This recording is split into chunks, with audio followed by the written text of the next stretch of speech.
নমস্কার, আপনারা দেখছেন সংবাদ বাংলা ইউটিউব চ্যানেল। জানাবো আজকের বাছাই করা কিছু গুরুত্বপূর্ণ খবর। প্রধান সংবাদগুলি জানার আগে শুরুতেই দেখে নিন আজকের হেডলাইন। যেখানে নামাজ পড়বে সেটাই ওয়াকফ সম্পত্তি, কল্যাণ বন্দ্যোপাধ্যায়ের এমনই মন্তব্য নিয়ে তৃণমূল কংগ্রেসকে তুলোধনা করলেন বিজেপি নেতারা। বাংলাদেশ নিয়ে অপপ্রচার ভারতের জন্য ভালো হবে না, এবার সরাসরি নরেন্দ্র মোদীকে হুমকি ইউনূসের বিদেশ উপদেষ্টার। নজরে ২৬-এর ভোট, তার আগে বড় চমক তৃণমূলের, বিজেপি ছেড়ে তৃণমূলে যোগ কাঁথিতে। বাংলাদেশে হিন্দুদের ওপর অত্যাচার বন্ধ না হলে সীমান্তের কাছে প্রতিবাদ কর্মসূচি, বিস্ফোরক শুভেন্দু অধিকারী। ভারতের থেকে বাংলাদেশের হাল ভালো, হিন্দুদের উপর হামলা নিয়ে বললেন কংগ্রেস নেতা। নবনির্বাচিত ৬ প্রতিনিধিদের শপথ, বিধানসভায় মুখ্যমন্ত্রীর উপস্থিতিতেই পাঠ করাবেন রাজ্যপাল। সাত সকালে হঠাৎ কারখানার সামনে ভিড় তৃণমূল কর্মীদের, কিন্তু কেন, এই নিয়ে চাঞ্চল্য ছড়িয়েছে দুর্গাপুরে। গাড়ি কিনলেই বাতিল হবে আপনার রেশন কার্ড, কি হয়েছে সরকারের নিয়ম। খবরের শুরুতেই কিছু গুরুত্বপূর্ণ সূচনা। প্রিয় দর্শক, আপনি যদি আমাদের চ্যানেলে নতুন হয়ে থাকেন তাহলে চ্যানেলটিকে সাবস্ক্রাইব করে পাশে থাকা বেল আইকনটি ক্লিক করে রাখুন পরবর্তী খবরের আপডেটগুলো সবার প্রথমে পেতে।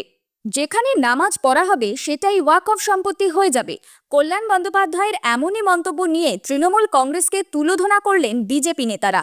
বঙ্গ বিজেপির সভাপতি সুকান্ত মজুমদার দাবি করেছেন, শ্রীরামপুরের তৃণমূল সাংসদ যে মন্তব্য করেছেন তাতে কলকাতার একটা বড় অংশই ওয়াকফ সম্পত্তি হিসাবে বিবেচনা করা হবে।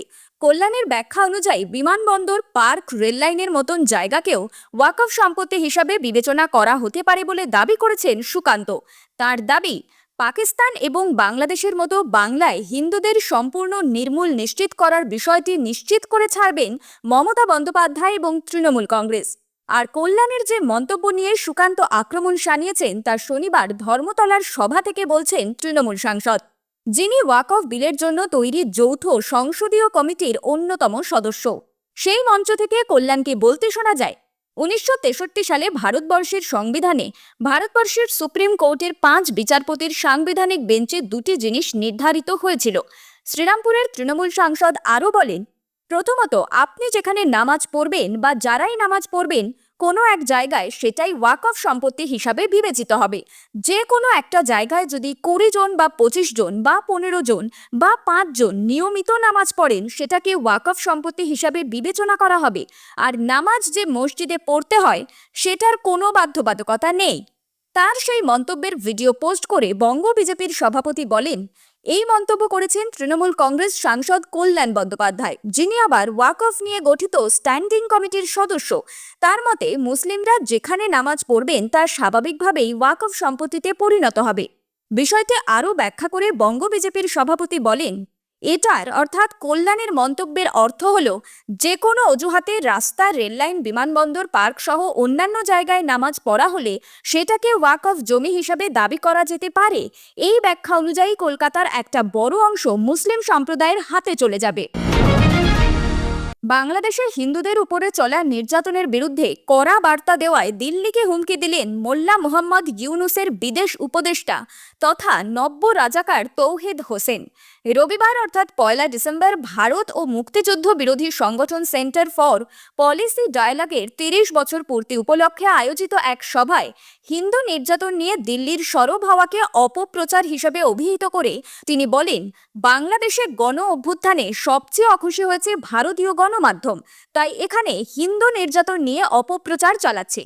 এটা প্রমাণ করার চেষ্টা চলছে বাংলাদেশ এমন দেশ হয়ে গেছে যেখানে সংখ্যালঘুরা নির্যাতিত হয় এবং যেন তালিবানের মতন সরকার আসছে। আমরা মনে করি কোনো অপরাধ ছাড়াই বাংলাদেশকে বলি বানানো হচ্ছে। এমনটা চলতে থাকলে কঠোর মনোভাব নেব, তাতে ভারতের উপকার হবে না। শেখ হাসিনা ক্ষমতা থেকে উৎখাতের পরেই বাংলাদেশে হিন্দুদের উপরে শুরু হয়েছে চরম নির্যাতন। হিন্দুদের বাড়ি, ঘর, মন্দিরে লাগাতার হামলা চলছে।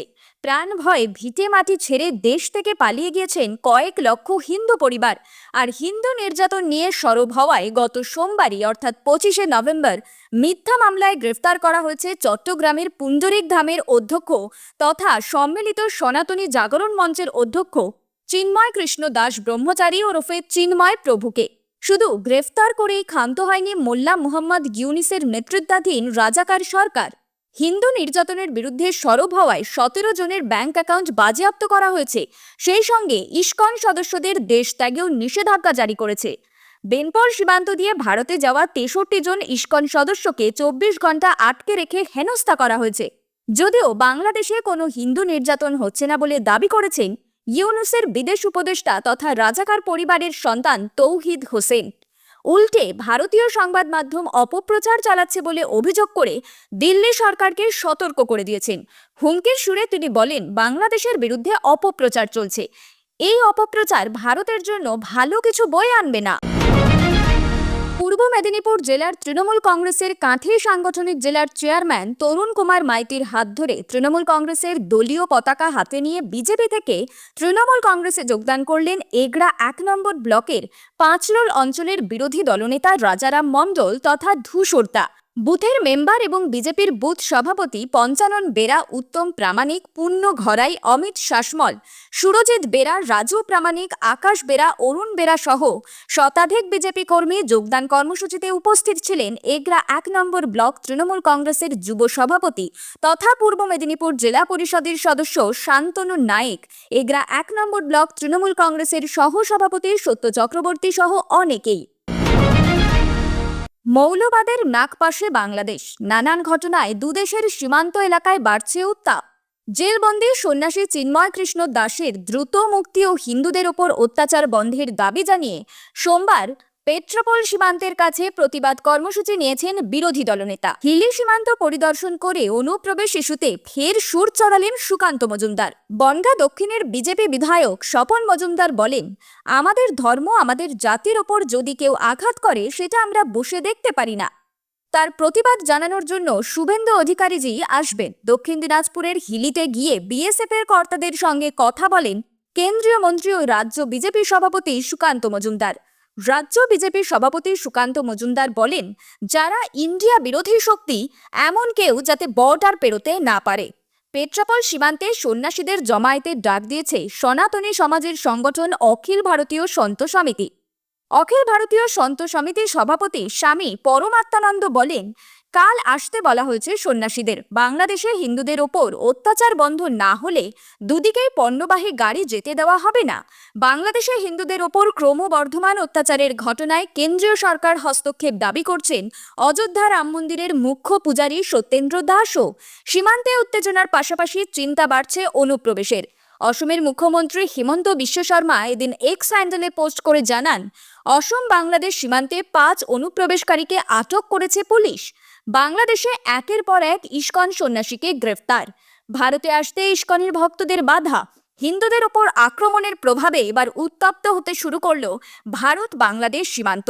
হিন্দুদের ওপর অত্যাচার বন্ধ ও চিন্ময় কৃষ্ণ দাসের মুক্তির দাবিতে অসমের করিমগঞ্জে বাংলাদেশ সীমান্তে এদিন বাংলাদেশ চলো স্লোগান দিয়ে মিছিল করে একটি হিন্দু সংগঠন, যা ঘিরে ব্যাপক উত্তেজনা ছড়িয়ে পড়ে। এর আগে ত্রিপুরায় একাধিক বাংলাদেশ সীমান্তে বিক্ষোভ দেখিয়েছে হিন্দু সংগঠনগুলি। বন্ধ করে দেওয়া হয়েছে রফতানি। আর এই পরিস্থিতিতেই সোমবার পশ্চিমবঙ্গে আন্দোলনে নামার ডাক দিয়েছেন বিরোধী দলনেতা শুভেন্দু অধিকারী।